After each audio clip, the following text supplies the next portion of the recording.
Welcome everyone to season 4 of Vegas. I'm here with our clinical hypnotherapist, Tammie Roitman. I'm here with our master astrologer, Kris, and my name is Mona Van Joseph. I'm an intuitive tarot consultant. And the way the program works is that you zoom into the program, or sometimes if you happen to be visiting Vegas or a local, we would gladly invite you to be in studio to do your session with us. But the way it works is you're going to think of an issue or a question, and you're going to present the question. Then you're going to choose which one of us you'd like to have answer the question first. And then you'll choose who answers the question second. And then whoever's, quote, left over will answer the question third. Now, how do you be on 3? You go to www.THREE.Vegas and you go to How to Be on 3 page, and then you connect with us through that page to actually be on the program. Now, we do that first come, first serve. So as soon as you see this program, if there's something that really resonates with you, this would be the time for you to connect in with us about being here for our next taping, whether that's via video or here in the studio. So we're going to be back right after this. The Showgirl Legacy Foundation is a 501c3 nonprofit dedicated to preserving the historic significance of the iconic showgirl as a performing artist. We achieve this through curriculum-based educational programs in partnership with the Las Vegas Academy of the Arts. The program includes a panel of entertainers and showgirls modeling authentic costumes for the visual arts students to paint. The students submit their artwork to the Showgirl Art Competition that becomes the annual Showgirl Art and Costume Exhibit. The foundation also represents guest speakers that give historical presentations about the Las Vegas stage show spectaculars and their personal experiences. The speaker brings authentic show costumes for photo ops and tailors their presentations for conferences, conventions, luncheons, museums, and other venues. Recently added to the foundation's repertoire is the talk show The Showgirl Connection with your host, Luann. She interviews former and current showgirls, dancers, entertainers, and all the people behind the scenes that make the magic happen. The Showgirl Connection wouldn't be possible without the partnership and support of WWDBTV and owner John Stiles. Learn more about us at showgirllegacy.org and castandcrewreunion.com. For questions, email us at info@showgirllegacy.org.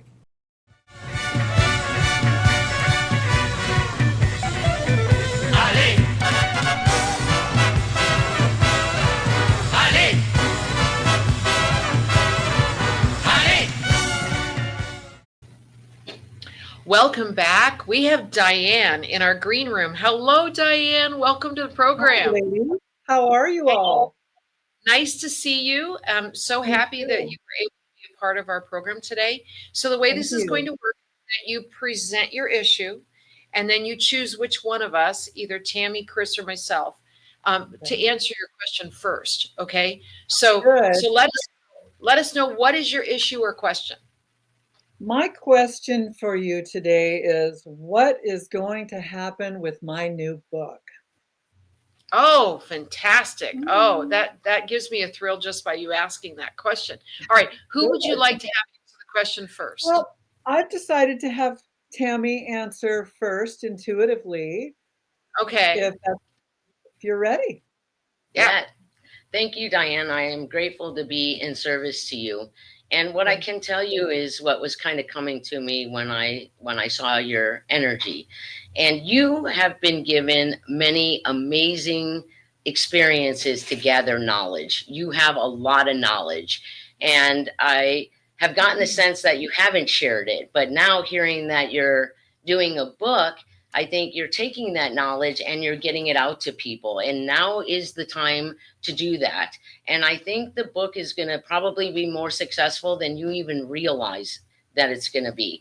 Because this is a lifetime of knowledge. You've been just given tremendous experiences to gather bits and pieces of knowledge. And I don't know what your book is about, but I get the sense that all that knowledge has now come into a book to be shared with people that are going to have impacts on their life that they're going to be so grateful and thankful for. And I don't be surprised when people reach out to you and say, this is exactly what I needed at this time of my life to help me become more awakened and start considering where have my experiences kind of led me in the direction of my true path. So when it comes to your book, what's coming to me is that now is the time, and it's going to be more successful than you could even dream of. But to also make sure that you keep confidence in yourself. And if it doesn't start out that way, don't bring yourself back to self-judgment or self-doubt, because you'll bring the energy back with you, and it's just going to take that much more time for it to become, bigger and bigger and bigger. You basically say, okay, it might start out slow, but I know confidently that it's going to get bigger. And you have to stay with that mindset, because you have a wise, powerful energy. And in case you haven't noticed or realized in your life, pretty much what you think is exactly what you get. Absolutely. Thank you. That's exciting. All right, Diane, Exciting who news. would you like to have address your issue, your fabulous book, next? I'd like you to do the tarot, Mona, please. Awesome. Okay, I'm so excited. It's funny because when you said book, I got this little thrill kind of through my body here, and I love it when that happens, because it really chimes into some huge potential. So I'm using my left hand and I'm drawing your 5 cards right now, and I want you to concentrate on the book and what you need to know. These cards don't matter right now, so. Oh my gosh. So did you actually finish or publish the book in August? No, it was actually published by a publisher, and the Okay. release date was April. Okay. Because there's something about a big shift that happened for you in August. So what it's saying here is it could be that you made up your mind that August, maybe more promotions on your part, maybe more public appearances, maybe more book signings. There's something about August where your hard work falls in the spotlight. So this card is a little hard to see because we have a green screen behind us, so the card looks a little wonky, but it shows a flower that's grown between rocks, a little daisy. Now, there was just enough moisture, nutrient, sunlight for that daisy to grow right there. Well, if that daisy was in a field of daisies, you'd never see it. But because it did it the hard way, you did it the hard way, people can't help but notice. Now, the funny thing is that there's something bigger than this book. I actually get miniseries, stories, something that could be moved into something like an Apple series or a Netflix series or a Peacock series, something where the experience in the book could actually turn into something that's a mini series or the basis for a movie or a mini series. You've got to stop worrying about money, because the card that's coming up here, right here in your cards here, and that's kind of echoing what Tammie said about don't go back to that energy that wasn't supportive of the excitement you had when you originally did this book. All right. What it's saying is when you worry about money, you cut the flow of money off. When you don't worry about money, it comes to you when you need it. All right. As a matter of fact, the biggest statement you want to start saying to yourself is, I believe something wonderful is about to happen.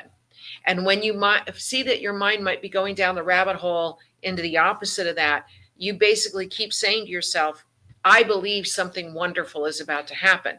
Because according to this next card, it's a card called ripeness. It's reversed. It means embracing the kind of work that you really, really love to do.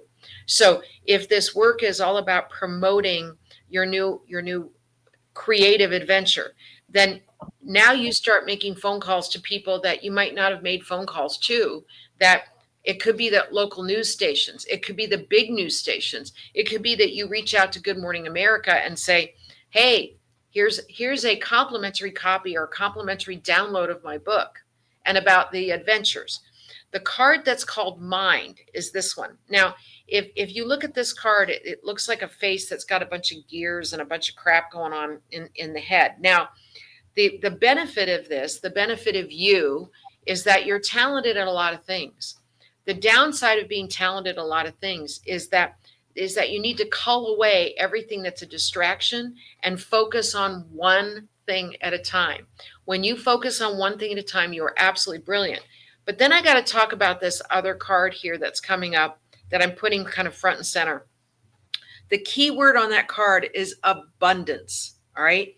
Now, what's interesting about that card is that when you put a financial goal in your mind, or an outcome in your mind, it may not be, I want to make millions of dollars from this book. It might be, I can't wait to make my first million on this book. So you might be slightly changing the mindset so that it is a want and not necessarily just an arbitrary, I'm going to make millions or I'm going to be really successful. You're going to put a definition on it. I know I will make $1 million. I want to make $1 million. It's whatever the figure is that gives you that zing of success. That's the figure that you want to state. But this also means that there is a dark-haired, dark-eyed man that is incredibly obliging to you. Somebody that I feel like karma has sent him to you to help you. Dark hair, dark eyes. He's very easygoing. You only have to tell him something once, and then he actually helps you. I just get this vibe that he's here specifically for you. But the key word connected with him is abundance. So when I put the two cards together, this courage card and this card called abundance, it means that you start saying out loud, someday I think that my stories in my book might be a great movie, or someday I think that it might be a great miniseries or a limited miniseries. But what I'm telling you here is that if you were to ask me the question just flat out, will my book be successful? The majority of your cards are upright. So the answer to that question is yes, it will be successful. I just want you to define in your mind what success looks like. Okay? Perfect. Thank you. All right. Thank you Love so that. much. Okay. Thank you. All right, Kris.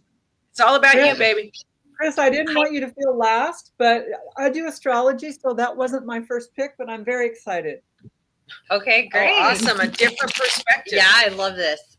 Okay, so then you already know that your rising sign is Virgo and Sun Leo.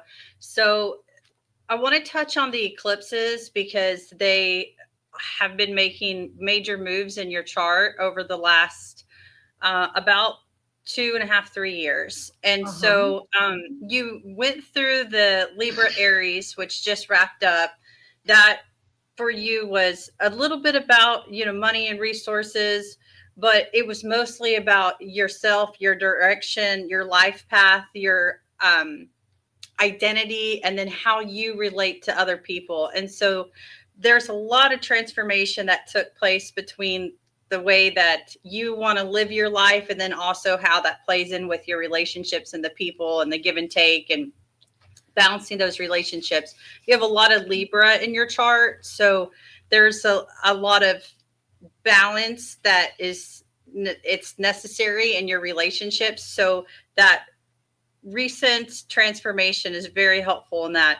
So now about last year, the eclipses moved on to Virgo and Pisces, and that affects your it's your 12th house and then your 6th house. So was this major shift that started about this time last year for you and your the type of work that you do or your focus, and that's going to continue over the next 2 years. And so I want to talk about last month there was a lunar eclipse that actually hit that house of work for you. And I feel like that was what Mona was speaking to as far as August being important. And a lot of times I've noticed with the lunar eclipses in particular, which is what that was, things don't typically come to light until later, but then you look back and you can trace it back to. So even if you don't have an exact event or something that you can trace back to August in time, it will be revealed. Oh, good. So there's some specific things in your chart that I want to touch on because you have a very powerful chart, and I'm sure you already know that. You have that Saturn in your first house, which is that early riser. And so it usually for people, you're very responsible, dutiful, dependable. You're a rock for a lot of people. You're capable of taking on very heavy workloads and very heavy responsibilities and making it just look so easy. And then you probably assumed responsibility at a very young age. So usually early risers, they tend to buy their first house early or start their career early, or they have some type of life events or milestones that they reach way beyond their years as in their youth. And so I will caution you with that. Sometimes that can be when you have that placement, taking on other people's burdens or responsibilities that aren't yours. And I say that because with that Libra influence so much in your first house, sometimes you can be very obliging and compromising. And sometimes with that placement, with that Saturn, you can also end up taking on other people's responsibilities. And so unnecessarily. It's beautiful, but then again, it also has to stay in balance because of that Libra energy there. And then you have a lot of great placements for showing that you're career ambitious and very determined. And so specifically, you have your sun that's right there in between your 11th and 12th house. And so when it's so close, I always read it in both houses. And specifically for you intuitively, I feel that sun actually needs to be more in your 12th house. And that is one of the psychic gifts. And it talks about having the ability to see things that are unseen, see things that are hidden and bringing those to light, shedding light on that. So it could be as simple as almost kind of like reading people's minds. They don't have to say things. You just kind of know. Ulterior motives, you're probably really good at like spotting those. People not being truthful. But then also on a bigger scale, especially in terms of work, and with that being so close to Virgo, probably you see it a lot in your work too, uncovering truths. And that can be a blessing. It is a blessing. It can also have some drawbacks because sometimes it can put some targets on your back that maybe, other people don't want certain things coming to light. So when you have this gift of uncovering it, sometimes it can cause, some issues. But overall, it's it's great. It's a blessing. It's definitely a gift. I want to touch on something specific to your book though. So moving to your question, you are coming into a time, it probably started for you May or June, where you are in the spotlight publicly, career-wise, your public reputation, what you're known for, your specialty. And so over the next year, you're going to be getting all kinds of recognition and accolades. So paired that with the transits with it you specifically, and then also intuitively, I wouldn't be surprised if you win some type of award, get some type of spotlight. You're maybe featured on a show or in a magazine or something where you're put into the spotlight and you're recognized for your gifts and your talents. And I believe this is specifically connected to your book being released. For a couple reasons.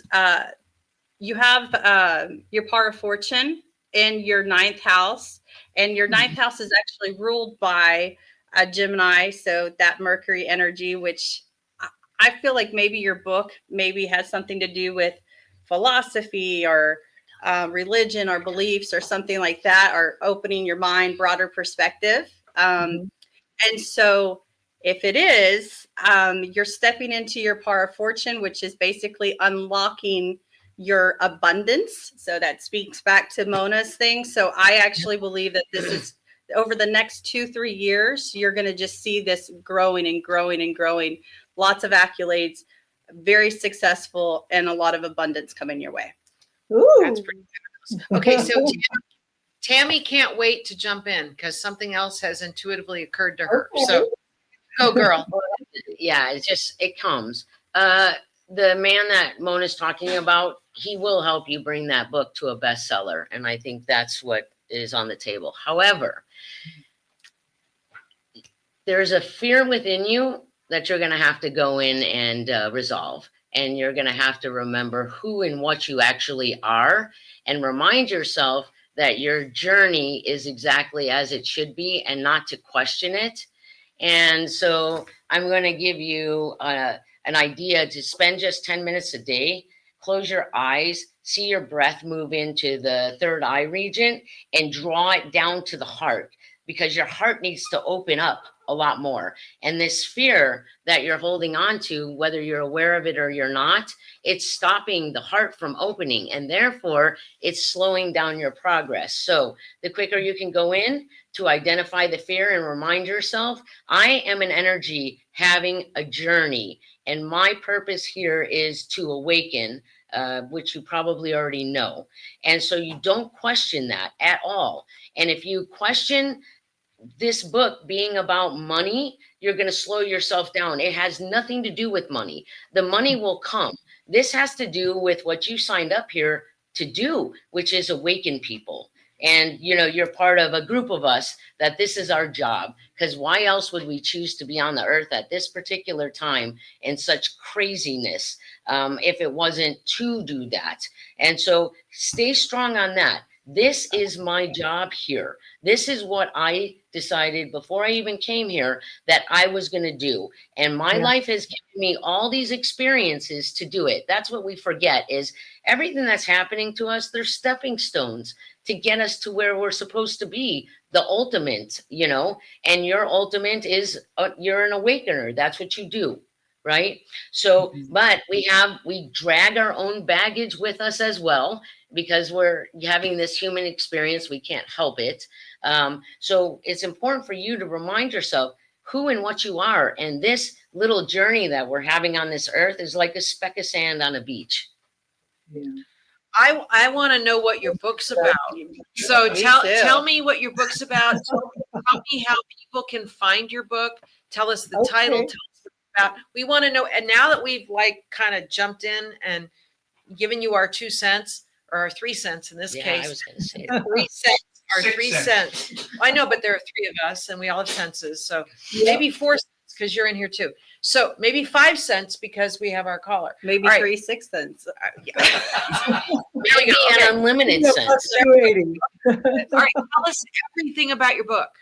Well, if Moulin Rouge, Almost Famous, and Valley of the Dolls had a fabulously rebellious love child, it would be my book. Okay, and what's it called? It's called The Last Real Showgirl. Oh, and good. My book is a memoir about the years I spent as an international showgirl, including my years in Las Vegas. Ooh, that's amazing. Yeah. I love Almost Famous. That's one of my favorite movies. Yeah, it is a great movie. Now, how do people find it? How do people find your book? Where can they get your book? The easiest way to find my book would be at thelastrealshowgirl.com. Okay. Or McFarland Publishing. Okay. Can they buy it on Amazon as well? Oh yeah, they can. Yeah. Okay. Yeah. So it's but the last. I want people to visit the website for the book because there are lots of great photos. Sure. And that's very interesting. Showgirl.com by Diane. What is your last name? Diane Christiansen. Okay, so thelastrealshowgirl.com by Diane Christiansen. Boom. Okay.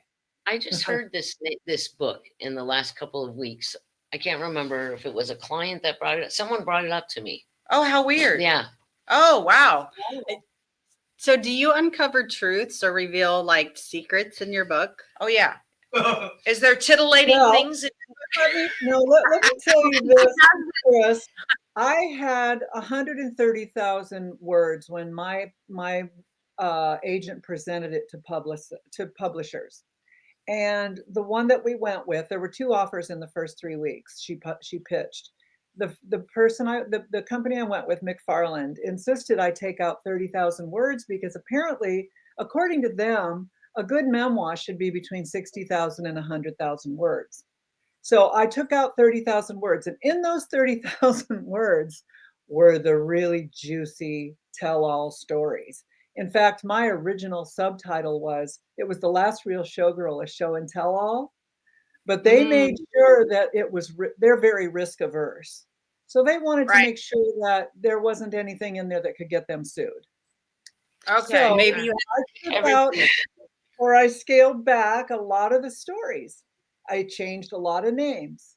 I took out things that, you know, and they changed the subtitle. They changed it to My Sequin 70s on Stage, which is fine. I'm fine with that. I mean, the title's going to be changed anyway when it becomes a miniseries, because the movie came out last year or this year called The Last Showgirl, and the title was just too close.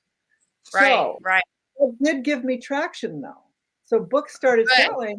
I did a lot of interviews comparing the two, which John knows about. Yeah. That's fantastic. So now this week I did an interview for Time magazine because the manager of the special collections division of UNLV got a call from a journalist at Time magazine saying, I'd like to interview a couple of real showgirls from the past to talk about Taylor Swift's new album, The Life of a Showgirl.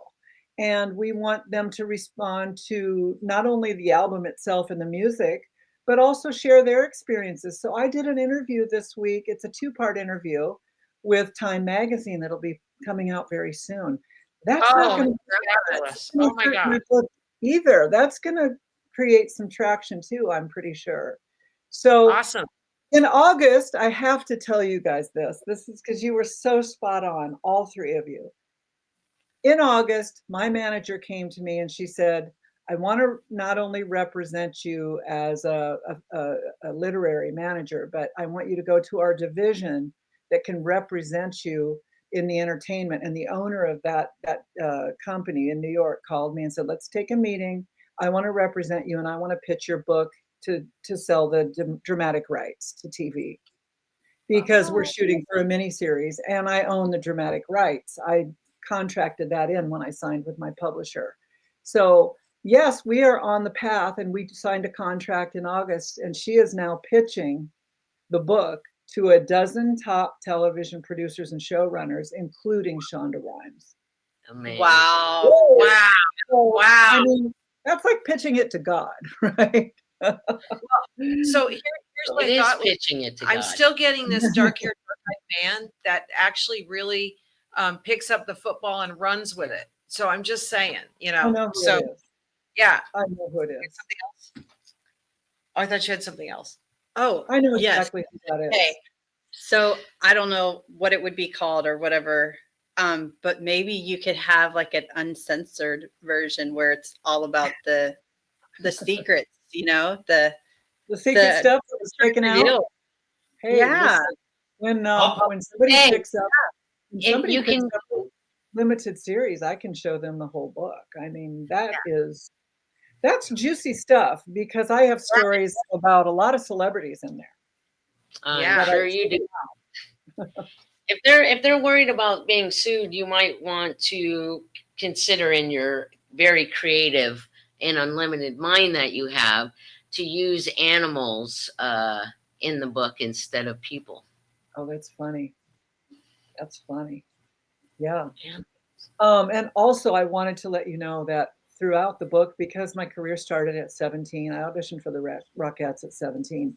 My whole book is about my spiritual growth and spiritual path, and my quest for spiritual knowledge. And my spiritual journey literally kept my whole career in balance. I mean, when you're working 7 nights a week, 2 different shows a night, like I did in Paris, and 3 on Saturdays, and I was the swing girl, so I had to learn 10 different parts on 2 different parts of the stage, wear everybody's costume. So it was very demanding. I mean, there's no way you can do that unless you're really young. But the only thing that kept the main thing that kept me grounded was my spiritual path. And that meant meditation, yoga, studying with various intuitives and enlightened masters, and finding my spiritual quest and solidifying that. So that is the subtext of my book. Amazing. Wow. I love that so much for you. And I mean, because your power of fortune is, your placement of where you find your abundance and your prosperity. And with Yeah. it being in this, first of all, the 9th house ruling spirituality and philosophy. And then in that sign, it's that Mercury, it's Gemini, the Mercury. So information, I mean, it's so perfect. You writing a book. And all that 12th house activity too keeps me focused on what's important. And Okay, so hold on, I got to interrupt you because this is you on the cover of Chic. Sorry, this is the magazine Chic, and this is you magazine right here. Wow. With several pictures of you in costume, looking absolutely stunning. By the way, so this is the volume 7, edition 3 of Chic Compass magazine. So I think that came out in August. Didn't that come out in? See, there's something about August, man. The spotlight's falling on you for all your hard work. So I was in Vegas for a book signing September 6th at Barnes and Noble, and it was just wonderful. Just wonderful. Oh, that's so I got to see 30 of my retired showgirl friends and showboys, and I got to meet some of the showgirls I'd never met but had heard about from all my best friends. That is just wonderful. Diane, lovely Diane, thank you so much for being a part of our program. All of you. Love your energy. Oh my goodness. Please keep us updated, because I think that you're going to, within even just as quickly as a couple of months, there will be something that you're going to have really good news about. Yeah. And I do think that all of this started to trigger in August, which is why I kept getting that. We're all getting that. And because I think you're also a Leo, August is sort of your power month. So a lot of this is coming through just because you're our Leo. So thank you so much for tuning into the program. We really appreciate you. Thank you so much. All three of you so much. I loved this, and I'm so glad I was early for it. I'm glad it all worked out. Please let us know when you come back in for a book signing. Yeah. Okay. We want to come see you. Or I promised John I would let him be the first to know when we sold my book for Oh, there you go. All right, you guys. All right, thank you so much, Diane. All right, you guys. Oh my gosh, wasn't that wonderful? That was amazing. Oh, I love it. I love it when our visits with our callers and our guests are so interactive like that. I just love it so much. Yeah. So I'd like to thank John here at WWDBTV for allowing us to have the platform to do this program. I want to thank Tammie and Kris for being a part of this, because it's the three of us offering something to you, our 3 cents worth. I really kind of like that came up in this program. How do you be on 3? Go to www.THREE.Vegas. Go to How to Be on 3 page. Email us through that page. Let us know if you happen to be in town, or you live here and you'd like to actually do the in-studio appearance. We'd love to have you. In the meantime, stay blessed, stay well, and we'll see you next time.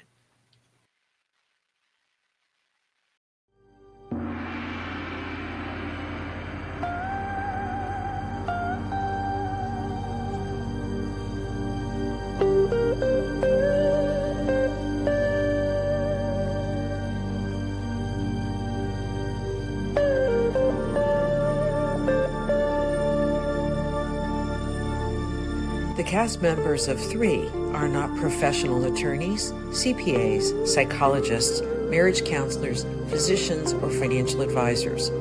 You are provided with opinions that are unique to each of the intuitive performers. 3 is presented to you for your entertainment.